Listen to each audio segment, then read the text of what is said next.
welcome to Berlin and round 8 of the ABB FIA Formula E World Championship, the Berlin E-Prix. Well, round 7 and 8 this weekend, which will take us to the halfway point of the season. And we have got 2 races this weekend in the Shell Recharge Berlin E-Prix. And this is the season so far. As I say, we'll be halfway through at the end of this weekend. 2 races in Diriyah, a race in Mexico, 2 in Rome, 1 in Monaco, 1 by Stoffel Vandoorne last time out about 3 weeks ago. And now it is time for the doubleheader in Berlin. After this, we will be heading to Jakarta and Marrakesh, and then finishing the season in Seoul. The drivers getting ready to go on a very beautiful sunny morning here in Germany. Sergio Sedecamera putting his helmet on, the Brazilian driver for the Dragon team. And that is the championship leader, Stoffel Vandoorne, the Belgian, and his teammate and reigning champion, Nick De Vries. And after that victory in Monaco, it is the championship lead by 6 points for Stoffel Vandoorne, ahead of Jean-Eric Vergne. Mitch Evans just 3 points back from Vergne, and then Robin Freins 1 point back from that. 10 points separate the top 4 drivers, and then it's 22 points back to the second batch, if you will, of Mortara, Lotterer, Verline, De Vries. 3 drivers yet to get off the mark so far this season: Alexander Sims, Sergio Sedecamera and Antonio Giovinazzi. And perhaps the most surprising name in that bottom half of the championship, Sam Bird in 12th position for Jaguar TCS Racing. And as far as the teams are concerned, the reigning teams champions, Mercedes EQ, are still at the top. They have 120 points, 15 clear of DS Techeetah. Jaguar TCS Racing there in third, not too far adrift. In fact, it's very close, really, from third all the way down to 6th. Then a bit of a gap back to Avalanche Andretti, Nissan Edams. Neo, having picked up 7 points in Rome a few races ago, are looking strong. My name is Jack Nichols. Alongside me here in commentary is the former F1 and FE driver Karun Chanduk. And Karun, this is the Berlin E-Prix circuit here at Tempelhof.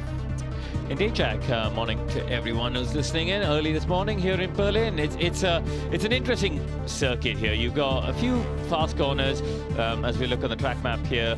Turn 6 for today's track will be where the attack mode is. High-speed corners here at 7 and 8 for a couple of big hairpins for some good overtaking as well.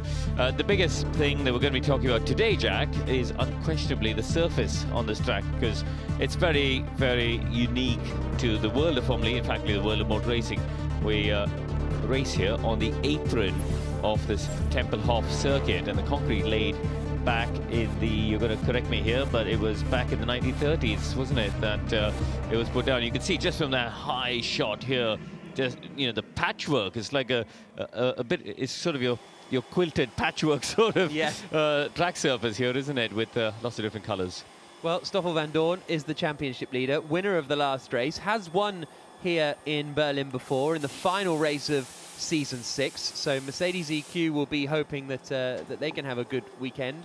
Jean-Eric Vergne is second in the championship. He has won here in Berlin before as well, but yet to win a race so far this season, Jean-Eric Vergne, despite being second in the championship. Well, he's obviously a driver who's won the championship twice before through consistency, and he knows that as long as he keeps racking up those points, it keeps him in contention. The win will come. You know, he's there. He's been there or thereabouts, isn't he? So, Lucas de Grassi with Rocket Venturi, they had a slightly controversial ending to their last race, didn't they? The 2 teammates managing to hit each other towards the end of that Monaco E-Prix. Mortara described de Grassi as the butcher of Formula E after that contact, which is a title maybe he took from Andre Lotterer, who has a few collisions with people here and there.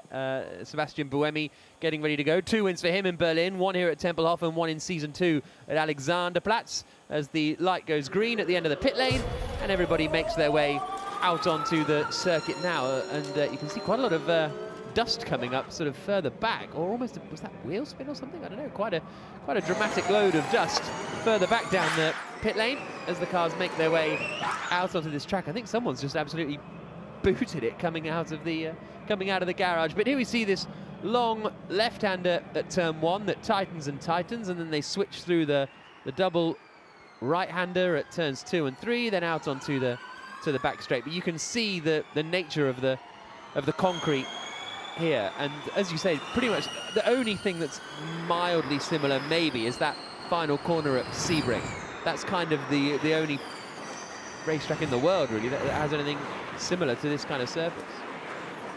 Yeah, I was trying to think of that actually, but it's still different. Yeah. You know, this has got quite a mix of, when you actually look, and you'll see it in our track guide later for those of you who join our qualifying and race coverages, but you'll see, you know, it's actually lots of different stones that make it up. When you look closely at the surface, you can see about 7 or 8 different stones. If you run your hand across the top, you know, you can actually just feel just how rough it is, and that's the sort of thing that'll be eating and shredding the top surface of the tires. So the drivers do have to be, and the teams have to be a little bit careful about how much mileage they put on these tires actually, because you've got to manage your usage throughout the day. You don't want to do too many laps in free practice and then not have enough fresh new tires for quali and the race later. Yeah, only a couple of sets of tyres for the weekend for these drivers. As we see Nick De Vries coming out, there's full course yellow deployed just as a test to make sure everything's working appropriately in race control and with all of the marshals. Scott Elkins on the bottom right there is the race director, as ever, in the ABB FIA Formula E World Championship. So everybody just getting up to grips with that, and then full course yellow will end, and the drivers will pick up the pace from 50 kilometers an hour back up to full racing speed. No one has a lap on the board yet. It's also a circuit that which is quite rare, that the teams have been to so often in Formula E. So there's not going to be maybe many surprises for Ian James, the team principal of Mercedes EQ, as he watches on in the engineering bay. Mercedes, after winning the championship last year. There's Thomas Chevauche, who's the DS Techeetah team principal, having just started that role at the start of the season. He's been with the team a while. Jerome D'Ambrosio, the team principal of the Rocket Venturi team, has a win here in Berlin in season 1. D'Ambrosio finished second on the road, but was given the victory after Lucas de Grassi was disqualified. Florian Mödlinger, the boss of the Porsche squad, who had such a difficult weekend in Monaco, looking strong with Pascal Wehrlein leading the way before the car shut down. But here's Nick De Vries, reigning champion, but a little bit adrift in terms of the championship now. 8th on 39 points. Van Dorn, his teammate, has 81. And at what point do you... I mean, is the championship over for someone like a De Vries? I mean, listen, it's not over till it's over, but he's, or mathematically over, but he's quite some way off, isn't he? I mean, when you consider just how much Stoffel has actually scored in the last 3 rounds, that's propelled him, particularly obviously in Monaco, but it's propelled him into the championship league. You know, De Vries, reigning champion, has got less than half the points of Van Dorn. But you know, you look at people like Da Costa, similar situation, right? He's got 30 points. Jev, his teammates, got 75. Mitch Evans, 72. Sam Bird, 22. I mean, these are the drivers we're talking about here. You know, Bird, Da Costa, De Vries, all high-quality race-winning drivers, and they're a long way adrift of their teammates. So, but it's only round 6 of a 16-round championship now that Marrakesh has been confirmed as well. So we're less than halfway through the year. You know, and things can turn very quickly in this championship. And I think all of those driver pairings you were just talking about as well, like Evans and Bird, that you have the big gaps, but you'd be hard pushed to pick which driver you wanted in your team. If they were to you, would you like Evans or Bird in your team? Would you like Verne or Da Costa? Would you like Van Dorn or De Vries? They'd all be very, very difficult choices, but the one side of the garage has had sort of the better run of the season so far.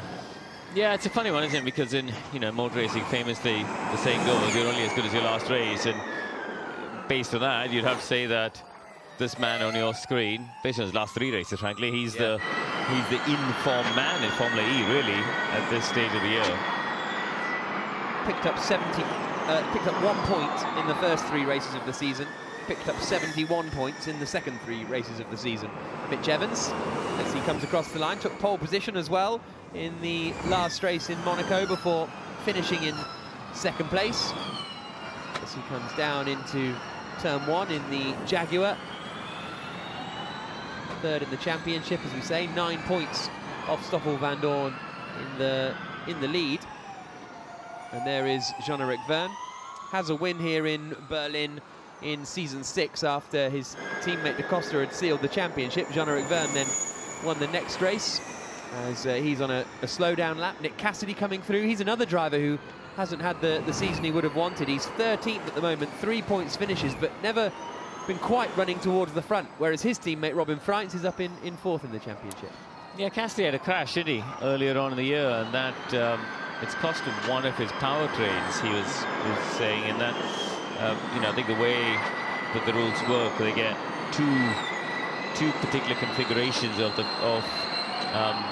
you know, powertrains that they're allowed to use throughout the year as a bit of a cost-saving exercise, and he feels he's somewhat on the back foot, having lost one of those through that accident earlier this season. He's coming out and across the line, timing line here,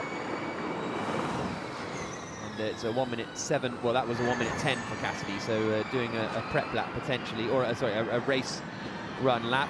De Vries does a 1:07.608 as he comes across the line. Cassidy's teammate Robin Freitz is 4th in the championship standings. We go on board with him in driver's eye. Sun a little low, coming through turn 3 and 4, and he's on a bit of a push lap here as we come down towards the radar tower and the left-hand. Yeah, a lot of understeer, but tires weren't ready, so definitely a prep for the next one. Yeah, it's a cold start to the day. I mean, it will definitely warm up as the day unfolds, unlike yesterday where it was a very cold, cloudy, windy day. Today the sun's burning through and we haven't got a cloud in the sky, so although the air temperature is only sort of 12, 13 degrees this morning, it will ramp up into the 20s, and that'll help with the tyre temperatures. You know, Robin talking about the tyres still being cold, not quite grippy. You know, this surface hasn't got any rubber on it either, so as the session unfolds and as the day unfolds, that grip level should ramp up. Here, Freitz lifting and coasting into the first corner, and there is the Envision team. Bertrand Famine on the right-hand side is his engineer. Mike Lugg on the right, the chief engineer. That is Sylvain Filippi, the managing director of the team, as Lucas de Grassi now comes into the first corner. As we were discussing earlier, a bit of a collision with his teammate Eduardo Mortara in Monaco put Mortara out of the running. De Grassi is 9th in the championship, and it was the first time all season that he finished lower than he started in Monaco. Qualified 5th, finished in 6th. Every other race he's managed to make progress through the order, but he hasn't always qualified quite as strongly as he did in Monaco as de Grassi. We go on board with him here, coming through this one of the quicker corners in Formula E. This left-hander at turn 7, flat out through the right-hander of 8, onto the brakes into the hairpin of 9. He's on a push lap here at 220 kilowatts, which is becoming the really almost the most important laps of the weekend because of the nature of qualifying. When you're in the groups, Groups A and Group B, and you've got to try and get out of the groups by being in the top 4. Once you're into the team's saying, once you're into the duels, you're kind of fine because you're definitely in the top 8. You're going to be all right. But if you don't make it through to the duels, then your race is in quite a lot of trouble, really. Yeah, I mean, we'll still see them do the higher power practice laps, I think, towards the end of the session. I think they'll wait for the track to grip up a little bit more. Here's Andre Lotre, who's 9th at the moment, still chasing that elusive first win in Formula E. I mean, this would be a good weekend to do, wouldn't it? Home race for him, home race for the team in Berlin, and I suspect there'll be lots of Porsche people here cheering him on, as well as Pascal Wehrlein, actually, two German drivers in that team for the home race. And it was announced yesterday that Porsche will be supplying powertrains to the Andretti team for next season, so that's going to be a huge boost, I think, for Andretti, who have a we've had a strong couple of seasons, but a proper manufacturer tie-up and becoming a customer team is going to be interesting, because they've always been a manufacturer, Andretti, ever since Formula E started, basically back in well, season 2, when they could build their own powertrains. Andretti have been a manufacturer ever since, but it's going to be interesting to see what happens with them joining Porsche. Here is Jean-Eric Verne diving through the middle of 2 cars down at turn 9, and he wasn't very happy with Debrief there. Was Jean-Eric Verne, as he tried to find a little bit of gap in the traffic. I think Oliver Askew is the first driver we're seeing in the higher power mode, using the 250 kilowatts that they use in the qualifying, and Alexander Sims as well, I think, seems to be in full power. You see the lights flashing on the halo there, so Askew does go to the top of the times with a 106.9. We'll see what Sims can do. First intermediate time a little bit down on Askew, second intermediate as well, half a second down, so it's not, it doesn't look like a lap that's going to top Askew, but we go. Gets a little bit of traffic in the middle sector, coming up the last couple of corners now. Clear run into the hairpin. Nice tight line there. Just important to get a very good exit from this next corner, the final one, turn 10. It's a big, wide part of the track. Is you know, certainly Sims leaving a little bit of margin against the wall there. Didn't get as close to the wall as we've seen other people do, or certainly they'll be doing when we get to qualifying. And that lap hasn't really improved his time. No, strange on that for Alexander Sims. Ended 2.2 seconds off the pace. Good morning, Dilbag. With 17 minutes and 20 seconds left on the clock. The CEO and team principal of Mahindra Racing, Stoffel van Doorn, back in the pit lane. Everybody running to fairly similar run plans as everyone comes back into the pits. Here's Robin Freitz again. He is on full power here, isn't he? Yes, so we go on board with Robin Freitz. Here he comes through the first sector, and he's a 10th down on Oliver Askew. You'll see no lifting and coasting. Oh, that's way too deep. You heard the car struggling to stop. And then he got nowhere near the apex down at turn 6. So I don't think this middle sector is going to set the world alight from Freitz. Indeed, he's 0.4 of a second down now. And again, not quite troubling the apex at the hairpin at 9 either. Now up into the final corner for Freitz. A little rumble over the curbs. This will jump him up the field a little bit, but maybe towards the top 5. But you'd expect, goes into second place, a 1:07.352, but certainly a lot of time left on the board, or out there anyway, for Robin Freitz. Robert Sattler there, and this is Pascal Wehrlein in the Porsche as he comes out across the line. And just another unlucky moment really for him, with the car shutting down on him while leading the Grand Prix. He's just gone to the top of the times here, 300ths quicker than Askew, but yeah, a real tough one to take, I think, for Wehrlein and Porsche in Monaco. And he'd done the donkey work, hadn't he? He'd done the attack modes, he got himself the right track position that he needed. He was, you know, in a very good position there, and just really, really unfortunate for him. It sounds like, it does sound like it was a bit of a, you know, a random one as well. It wasn't something that they'd had before. So, yeah, unfortunate for him. Andre Lautre, his teammate here, he's still in the race mode, so 220 kilowatts. And he's done a personal best in Sector 1. In fact, faster than anyone in Sector 1. A good middle sector, so he's looking good on this lap. As we see, coming up now to the final corner. There's a car in front of him, but should be a nice enough gap. Let's see what this does for Lautre. His teammate's time to beat at a 1:06.9, and Lautre goes 3/10 slower. So a quarter of a second away from Pascal Wehrlein is Andre Lautre. Askew there in the middle of them. Sam Bird jumps up into 5th place. Freitz is on another, well, I think he's on a race mode lap, and he's done a decent first sector. Here comes Pascal Wehrlein. Cassidy's done a good first sector too. Wehrlein into turn 1. So it's interesting, we're seeing drivers do a full power lap, but then improving on their non-full power lap, because Lotter is the same actually. He's found a tenth or so on Wehrlein through the first sector. Here is Wehrlein, who is on a full power lap as he comes through sector 1. He's got a bit of traffic up ahead of him, but he's 2/10 up on his own previous best. Sergio Sette camera needs to get out of the way, and he does. Wehrlein almost handbrake turning into the hairpin at the rear of the car, was moving around quite a lot. I was also looking elsewhere on the lap. Robin Freins is on a personal best lap at the moment. Wehrlein's got more traffic as he comes up into the hairpin, and that should be okay, hopefully, for him as he comes to the last couple of corners. He's still best part of 3/10 up on his own time, so if he gets a good run here, this should further push him into the mid 1 minute 6s.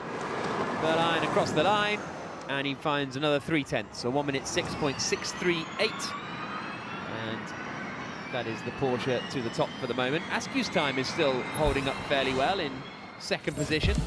As we look at Wehrlein, I thought he would look close to the wall on the exit of 9, and he really was. Kept it out of the wall, but finding the extremes and the limits. That's quite brave for FP1, isn't it? I mean, it's a funny thing with Formula E. You really do have to be careful not to, you know, it's a balancing act. You have to push to get a good reading of the car, and for your own references as the driver, know where the grip is. You've also got to be a little bit cautious in free practice, because you want to make sure you don't damage the car before qualifying. It's such a tightly compacted day, with, you know, qualifying starting just 3 hours after first free practice, really. Yeah. Here's Jake Dennis. Roland's done a pretty decent first sector and middle sector as well. Dennis on the radio complaining that the tyres aren't in the right window. Here he comes down into turn 9. He's half a second away after the middle sector. Sette camera goes up into 5th quickest. Dennis comes into the final left-hander at turn 10. Out across the line now. Roland goes to the top. 1 minute 6.270. More than 3/10 up on Pascal Wehrlein. And Jake Dennis in the end goes into 12th place, 1.2 seconds away from Oliver Roland. But it wasn't a full power lap for Dennis. There is Roger Griffiths, who is the team principal of the Avalanche Andretti squad, who, as I say, announced yesterday that they will have Porsche powertrains for next season. Robin Freins back in the pit lane. 11 minutes and 20 seconds on the clock. And here is Sebastian Buemi in the Nissan. Struggled in qualifying so far this year, Buemi. He's had a few strong races to come through the field. He's 14th in the championship, but came from last in Monaco to finish 8th. But just needs to improve the qualifying, really, and then the race progress will be more notable. They're the team that confuses me the most, really. Yeah. You know, it's you know, they're not a small company, are they, Nissan? You know, you're talking about being a part of the 3rd largest automotive alliance on the planet, and they haven't really had a great run in probably last year and this year, to be fair. At the moment, lying 8th in the championship, only 12 points on the board. You know, and that's only a 10th of the points that the championship leaders Mercedes have got. Oh, as we see, a big lock up there for Turvey coming into the final corner, I think that was, as he... Oh, no, sorry, it was into the attack mode corner, turn 6. So, yeah, a bit of a lock up there. I think he still managed to make the apex, and he's done personal best in the first 2 sectors. So, let's see how this lap unfolds for him. He is in attack mode, so we expect this lap to bump him up from the very bottom of the timesheets, which is where he is at this stage. Let's see as he comes up towards the timing line. Brings his own breakfast cereal to the track, Oliver Turvey. Saw him this morning, he just had a big bowl of milk. And we said, why do you have a big bowl of milk? He said, well, look at this. Opened his backpack, pulled out his cereal and poured it in his milk. Brings his cereal from home. There we go. Fun fact. Don't tell me I'm not an investigative journalist with that sort of information. So Verne, big, Ooh, whoa, huge. And he'd already sort of backed off by the looks of things up at turns 7 and 8. So not quite sure what this is all about from Jean-Eric Verne, because he's in full power, but he's not pushing. I tell you what, on this surface, a lock-up like that, and these tyres are pretty robust, to be honest. They can take a lot of, a lot of load, a lot of abuse, but that sort of lock-up on this surface will not do the tyre any good. Here's a look again at Verne. It's a really big lockup. And as we were saying, he was not pushing. He was 2 seconds. Well, he pushed in sector 1, so maybe then a mistake at turn 6, and that's why he then backed off. Here's his teammate Antonio Felix da Costa coming down into turn 4. 2 wins here in season 6, on his way to clinching the championship that year. And what's his first sector? He's a 10th down on Oliver Rowland. He's always been good around the circuit, hasn't he, da Costa? He's found a good way around the circuit, and I think his sort of style of driving, he's quite aggressive with the wheel. He's quite, there's an energy about the way he drives the car. I think it helps to just generate the grip that he needs on the surface, fastest of anybody in the middle sector. So this lap is shaping up nicely so far. He's only 300ths down on Rowland's time as we come up to the last couple of corners, and a few little corrections on the steering wheel as he tried to make the apex, ran a bit wide on the way out, a little bit of a scrappy exit. So we'll see what this does for his time, and he does move up to 3rd. 10th of a second slower than Oliver Rowland. Dennis in 2nd place, da Costa 3rd, Turvey 4th, Verline 5th, Lotterer 6th. As ever, pretty difficult to read too much into these free practice times. Mitch Evans going for a change of tyre. Here's Dan Ticktum, who impressively qualified 14th in Monaco last time out. Comfortably the best qualifying performance from a Neo over the course of this season. As he now comes towards turn 9, and he's 2.2 seconds off, so he's backed off at some point on this lap as Dan Ticktum. How was his first sector? His first sector was reasonable, but he's fully backed off in the middle and is now returning to the pit lane, so deciding to abandon that lap. Dan Ticktum. Here's a look at da Costa. This was just him, I think, snatching the front right into turn 9. He's having some front locking issues as well, so both Diaz and Cheetah, I mean, da Costa much less of an issue than Verne, but both cars struggling a little bit with locking on the front there. There's Verne. Back in the pit lane. And a lot of the teams and drivers back in the garage now. Oliver Rowland's just left the pits, and looks like he's turned it up to full power. Sam Bird down in 17th. At the moment, the field spread by 1.6 seconds. Antonio Giovinazzi slowest currently, although he is on a lap. Sam Bird, 11 wins in Formula E, which is the 3rd highest? The 3rd most, yeah.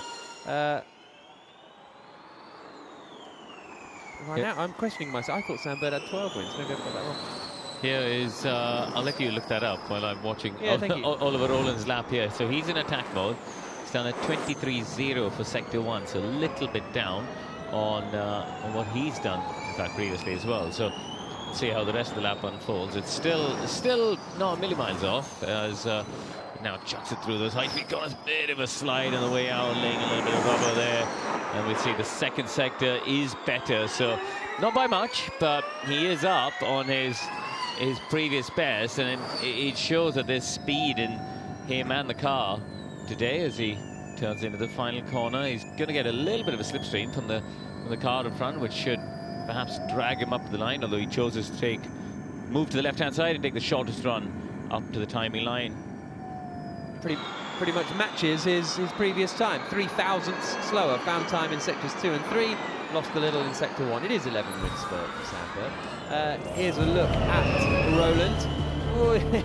Through the left-hander of 7. Having a nice little slide.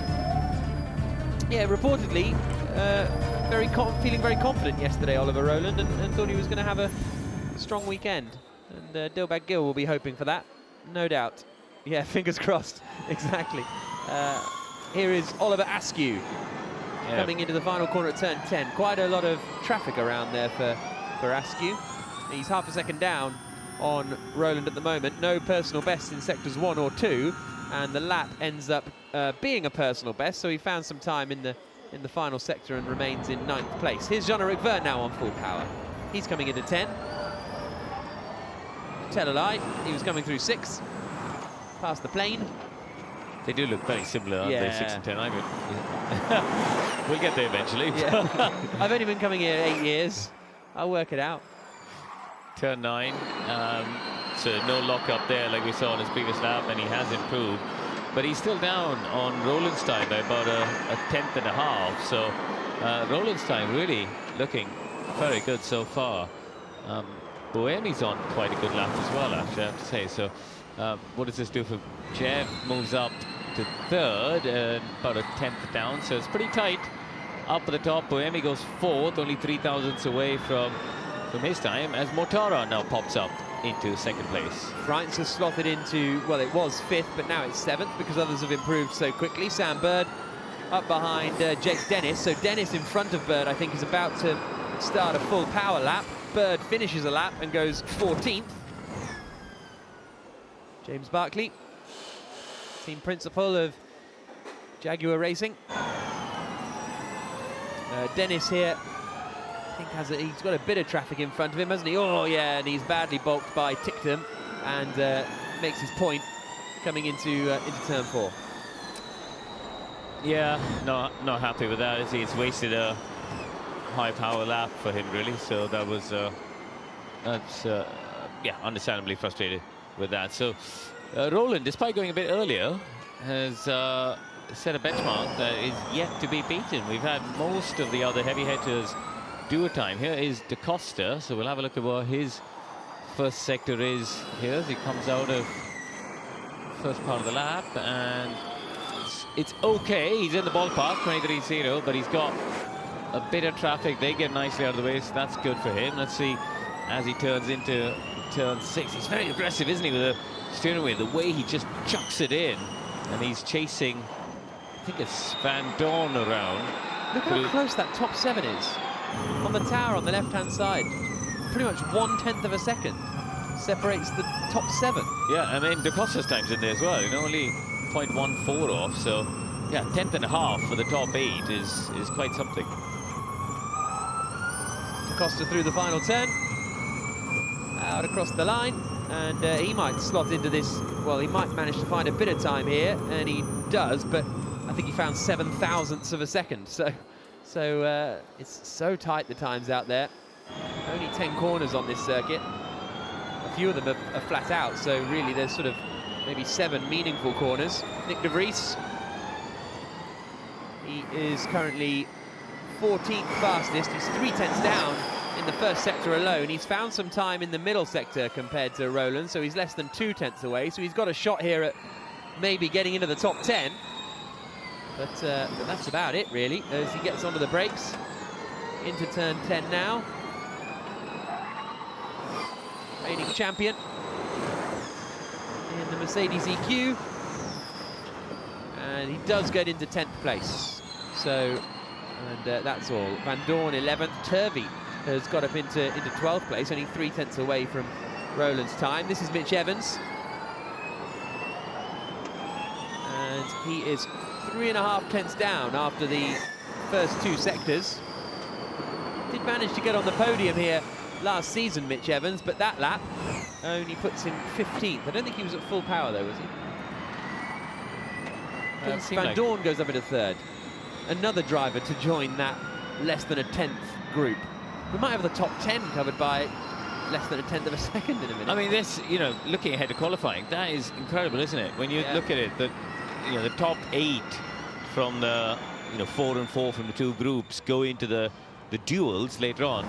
At the moment, the top 8 are covered by a 10th of a second. It is quite extraordinary. Jaguar, the standout, isn't it? The fact that they're down in 15 to 17 underlines that once again this is you know, I know it's early days in the weekend, but this is a circuit that they've never really cracked in their previous visits here. So, you know, they've got a bit more work to do. Yeah, they got that podium finish last year in the first race, but that was sort of it. And in particular, Mitch Evans was very hurt here, I suppose, in season 6, because he arrived in real championship contention, and then Jaguar just faded away and was running down at the back of the order for a long time. But that is the driver who ends free practice 1 fastest. Oliver Rowland for Mahindra and Dilbag Gill's squad. And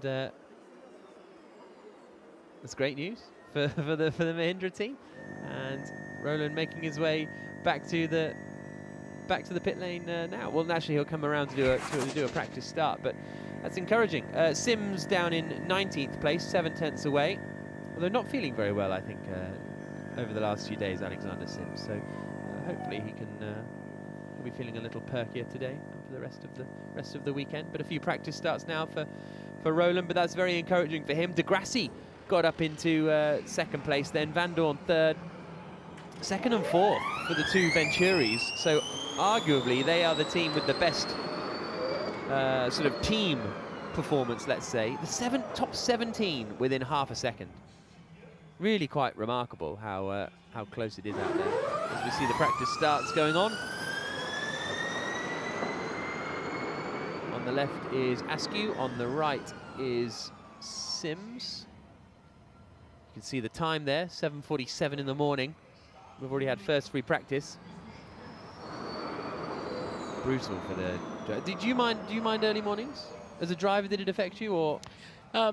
I think it's funny when you talk about Turvey earlier, this breakfast. I think that was the only thing that was a bit confusing, is when do you actually eat? Yeah. Because you obviously, you know, you'd get to the track for an hour before the session, so you'd be here for 6:15.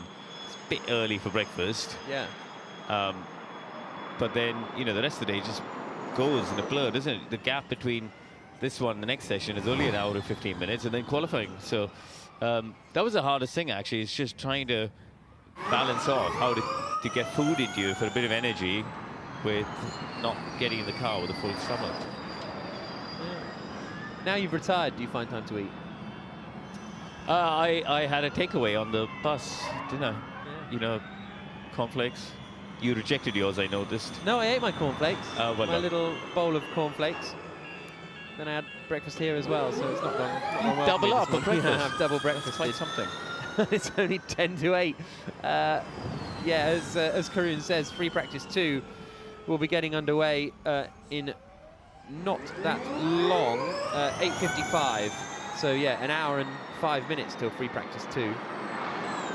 So that is, and the challenging part is then what can the team, like a Jaguar team, you've done so much sim work, you've done so much prep work, you struggle maybe in free practice 1, you've only got an hour to sort it out, and that's going to be a real challenge. Here's a look at the results after the first free practice session for round 7. The Shell Recharge Berlin E-Prix, and it is Oliver Rowland who ends the session quickest, but probably one of the tightest free practice sessions in Formula E history, with the top 6 separated by less than 1/10 of a second. And then Vern, Boemi, Da Costa, Freitz and De Vries, the top 11, just over 2/10 of a second separating all of those drivers. Turby up in 12th is encouraging for the Neo team. Lotter at 13th, Cassidy and Evans there in 14th and 15th. Dan Tipton didn't get a full power lapping because of traffic. Presumably the same is true of Giovinazzi and Sergio Sedicamera, because the Dragon has looked quick over one lap in the past. Sergio Sedicamera almost making it through into the duels in Rome a few races ago, as we look down at the Brandenburg gate.